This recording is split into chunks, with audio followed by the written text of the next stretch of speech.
Assalamualaikum warahmatullahi wabarakatuh. Hari ini saya akan melanjutkan materi berikutnya, yaitu masih tentang reaktor semi batch, dan hari ini saya akan berikan contoh kasusnya. Jadi di sini ada 2 contoh soal, nanti akan saya jelaskan satu per satu.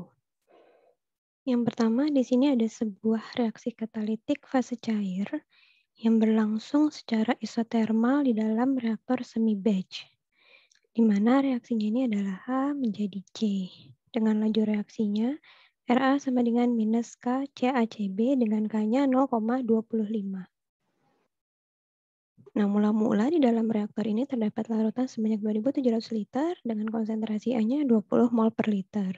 Kemudian diketahui juga konsentrasi katalis P di dalam reaktor mula-mula 0. Nah, saat T sama dengan 0, larutan yang mengandung 0,05 mol per liter B ini dimasukkan ke dalam reaktor dengan flow rate-nya 12,5 liter per menit. Kemudian diminta untuk menyusun persamaan yang menunjukkan jumlah mol A, B, C sebagai fungsi waktu. Jadi di sini kita bisa lihat bahwa ada reaktor katalitik ya, di mana tadi katalisnya itu adalah katalis B.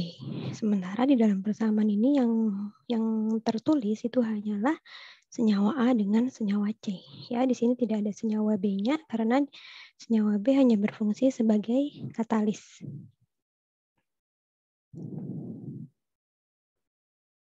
Kemudian di sini ada skemanya. Tadi seperti diketahui bahwa reaksinya dilangsungkan di dalam reaktor semi batch dengan senyawa B-nya atau katalisnya ini dimasukkan atau diumpankan perlahan-lahan ke dalam reaktor. Kemudian ada data yang diketahui di sini,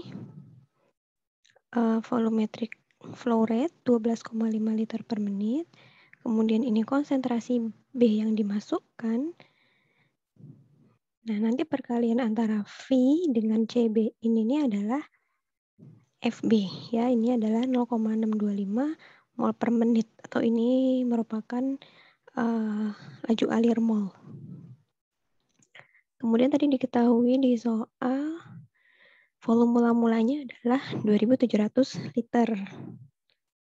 Kemudian di sini ada juga dihitung Na0-nya dan Nb0-nya. Nah, di sini Nb0 dan Nc0-nya ini sama dengan 0 karena mula-mula di dalam reaktor ini belum ada senyawa B dan senyawa C. Pertama kita susun dulu neraca molnya. Seperti diketahui bahwa neraca molnya itu adalah rate in min rate out plus generation sama dengan accumulation. Nah, untuk senyawa A, senyawa A ini adalah reaktan, ya kan? Tadi kan senyawa A itu mula-mula udah tersedia, sudah ada di dalam reaktor, jadi tidak ada yang masuk, tidak ada yang keluar. Tapi senyawa A ini kan dia bereaksi.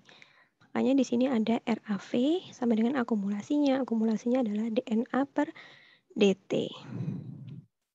Nah, untuk RA-nya itu sendiri, di sini diketahui RA sama dengan minus K CaCb. Jadi tinggal kita masukkan dengan DNA per DT. Nah, di sini kita masukkan nilai K-nya 0,25. Sementara Ca, Cb, dan V-nya ini tidak kita masukkan nilainya karena ketiga parameter ini dia merupakan fungsi waktu. Atau dengan kata lain, ketiganya ini nilainya berubah-ubah terhadap waktu. Jadi tidak bisa kita masukkan ke dalam persamaan. Kemudian ini adalah persamaan yang menunjukkan jumlah mol A sebagai fungsi waktu. Kemudian kita sekarang masuk ke senyawa B-nya atau katalis. Katalis ini dia kan tidak bereaksi, ya. Jadi di sini bisa kita lihat ada kan katalis yang masuk. Jadi di sini ada FB in, terus tidak ada katalis yang keluar. Dan karena katalis tidak bereaksi, makanya generation-nya ini adalah 0. Jadi tinggal FB in sama dengan DNB per DT. Di mana FB in ini tadi sama dengan V kali CB in, yang nilainya 0,625 mol per menit. Berikutnya sekarang senyawa C. Untuk senyawa C, dia tidak ada yang masuk dan tidak ada yang keluar. Tapi dia merupakan produk. Jadi ada jumlah C yang dihasilkan dari reaksi. Maka di sini ada RC kali V sama dengan DNC per DT. Nah, untuk nilai RC ini, karena dia kan koefisien stoikiometrinya 1, yang A ini 1, yang C juga 1, makanya untuk persamaan laju reaksinya hampir sama dengan RA, cuman dia tandanya plus karena kan merupakan produk. Ya, jadi di sini KCACB kali V dengan DNC per DT. Nah, di sini juga yang saya masukkan hanya konstanta laju reaksinya aja. Jadi ini adalah persamaan yang menunjukkan jumlah mol C sebagai fungsi waktu.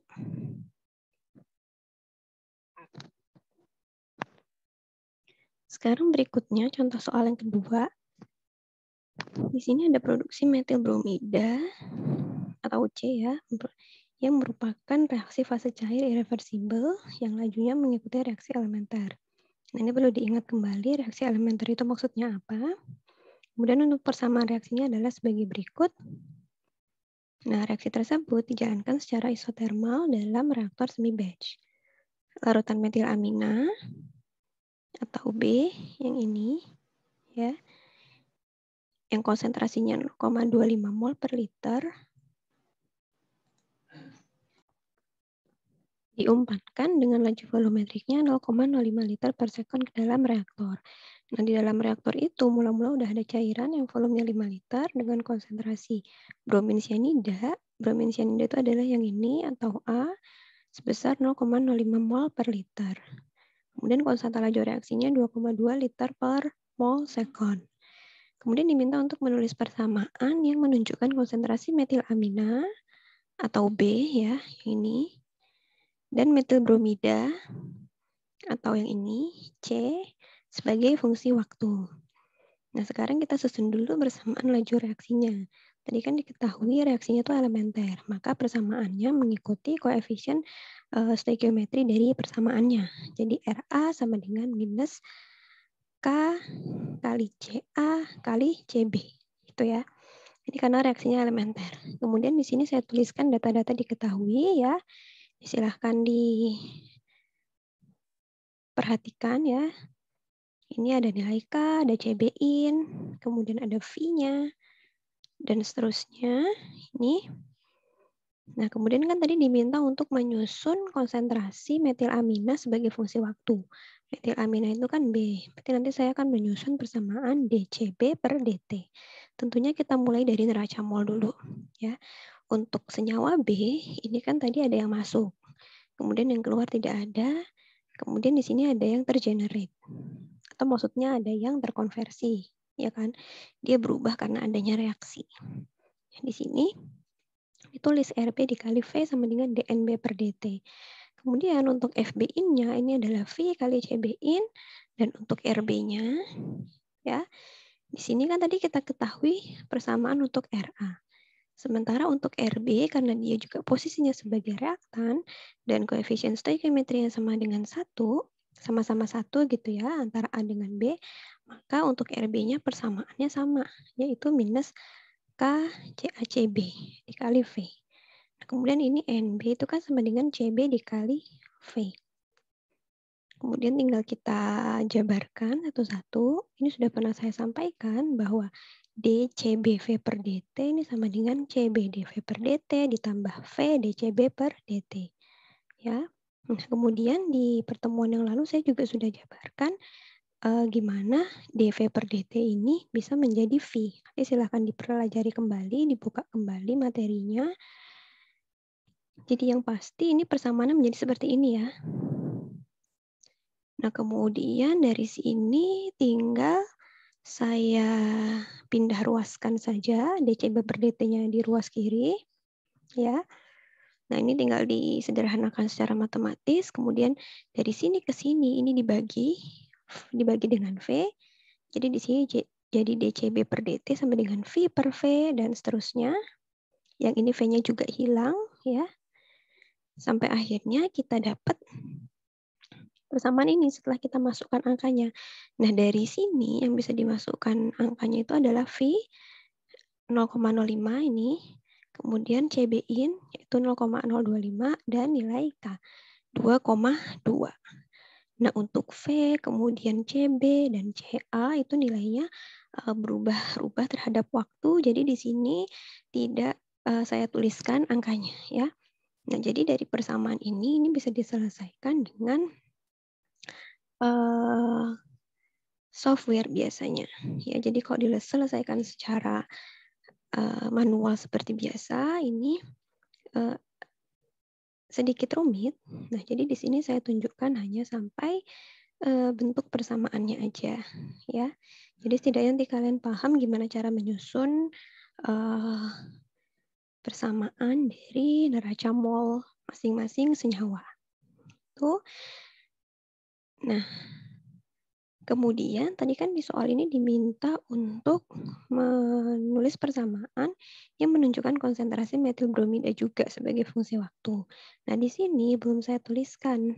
Jadi kalian silahkan lanjutkan, kalian turunkan persamaan sampai diperoleh DCC per DT. Ya. Jadi mudah-mudahan sampai sini cukup bisa dipahami. Silahkan dicoba. Kalau misalnya ada pertanyaan, sampaikan di forum diskusi. Sekian dari saya. Wassalamualaikum warahmatullahi wabarakatuh.